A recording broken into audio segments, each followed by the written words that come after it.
When all is well, the night is clear, and deepest shadows hide no fear.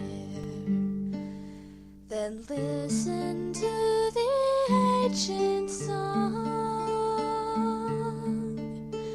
high and lovely, ever strong. Hi, this is Christy. I'm Ajnos. I'm known as Ariel of Narnia. The Happy Islander, Tanithia South, and I'm Swan White. And this is the story of how I found Narnia. And I discovered the Chronicles of Narnia because my parents recorded the cartoon version on TV when I was a little kid on the Hallmark Hall of Fame.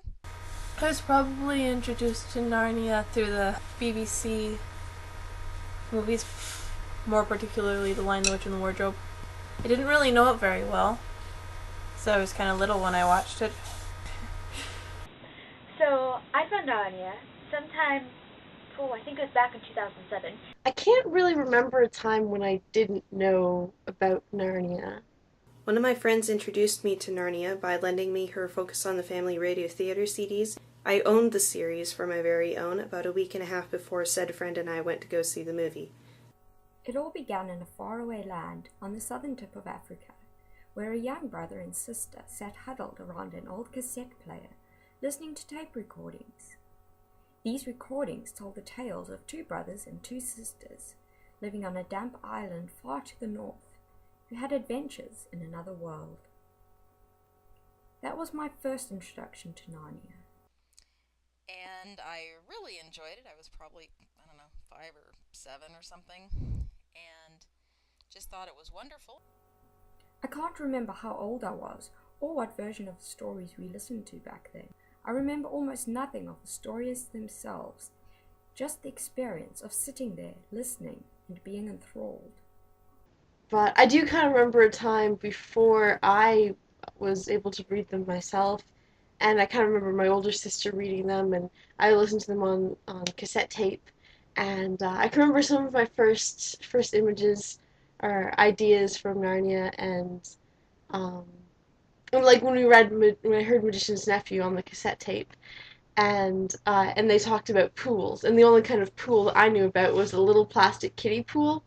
My clearest memory was of the mysterious wood between the worlds, which so gripped my imagination it made its way into a game that my brother and I used to play. Some of my other early memories are from the BBC videos, and besides that, then from Mom reading them to us. And then it was a while, I don't know, I guess maybe by the time I was 7 or 8 or so, then I was actually reading them for myself. And then when I was a little bit older, quite a bit older, one of my mom's friends mentioned that there were books, and somebody got me the first book, and then I think I found out there were more books, but she couldn't remember how the kids got into the other world through. She knew they got into Narnia, but she couldn't remember how they got in, and I was like, I need to know. So I eventually got a box set for probably for Christmas, maybe my birthday. It would have been Christmas time, and my sister received them from our parents as her Christmas gift. She got all 7 of the Chronicles, the whole series, and pretty soon, after falling in love with them herself, she began to read them to my younger sister, and halfway through The Magician's Nephew, I joined in. Sometime later, at about the age of 9, our school teacher read us The Magician's Nephew. After that, as a class, we all read together The Lion, the Witch, and the Wardrobe. I enjoyed the book so much that I decided to try and read The Horse and His Boy on my own. Unfortunately, that was a mistake. I only made it as far as the streets of Tashban, and then got hopelessly lost there. Unable to make my way out of the muddlesome city, I gave up on the story and didn't look at the Chronicles again for many years. At one point I tried to read The Lion, the Witch, and the Wardrobe, but I think I tried it when I was a little too young, and I can be a slow reader, so I never got through it. It probably would have taken me several years longer to actually read it, except that One Christmas, my parents gave me the Chronicles of Narnia for Christmas. And what's extremely funny about it is, at the Horse and His Boy, before we got 2 chapters into it, I was very bored, and I actually dropped out, and I was not at all interested in Chronicles for I don't know, a while, which is actually very funny because now I'm the person who's obsessed with it, and my sisters are the ones that aren't as interested. Narnia was to play no further part in my life until I was in high school, about 14 years old. We found a copy of the BBC's miniseries adaptation of The Lion, the Witch, and the Wardrobe at a video rental store and hired it out to watch.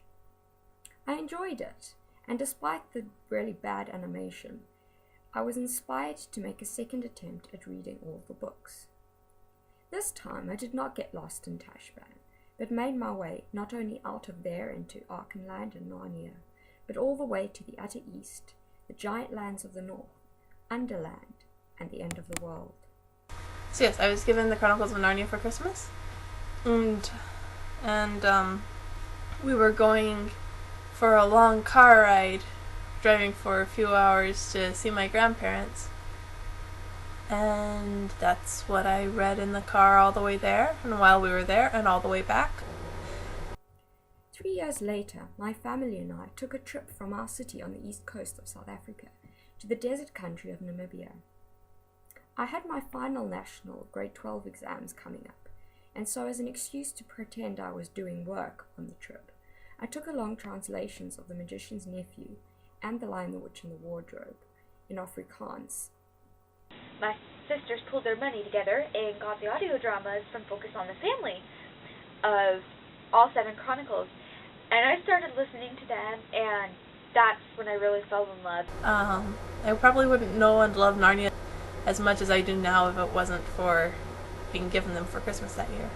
I read them over and over again, and eventually it became something that I was almost known for. Narnia had cemented itself in my imagination. I've been a Narnia fan ever since. The reason I like Narnia so much is, well, there are a few reasons. First, because it's relatable to us as Christians. When you see the characters, you think, oh yes, I know that struggle. I know how it's like to have to put your trust fully in Jesus and to have to believe and to see him even when sometimes he doesn't appear to be there, like in Prince Caspian when Susan didn't believe. It may be hard to put into words what it is that made me love Narnia so much. It was a story, it was a world, just C.S. Lewis himself, and like a lot of like his personality or what he said through the narration, I don't know, it made me feel at home there. It was a big part. But and I guess it did, even though maybe I didn't realize it initially, like the truths in the stories, like the stuff about what mattered, and I don't know, and truth and honesty and honor and love and who Aslan was, that maybe was really the main reason that I loved that world and those stories. I loved the humor of the stories. I loved the characters of the stories. I loved the adventure. And just in so many ways, Narnia shaped my view of life and the world and what is most important. And that there are things worth dying for, that there is someone worth everything that you are. I guess I get into a lot of arguments with books. I don't argue with people, but I argue with books. I've always, I guess, when what I read, I try to find somewhere that's friendly to me, somewhere where I can be safe. I guess I try to find books that help me understand myself and understand who I am and where I belong in the world. That's the big reason I love Narnia, is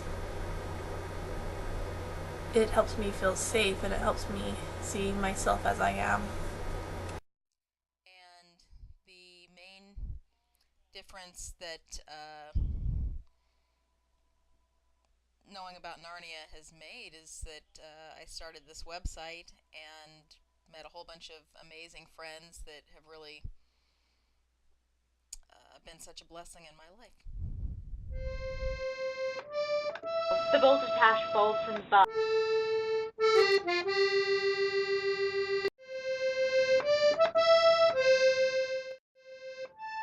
We're never obsessive about that. No.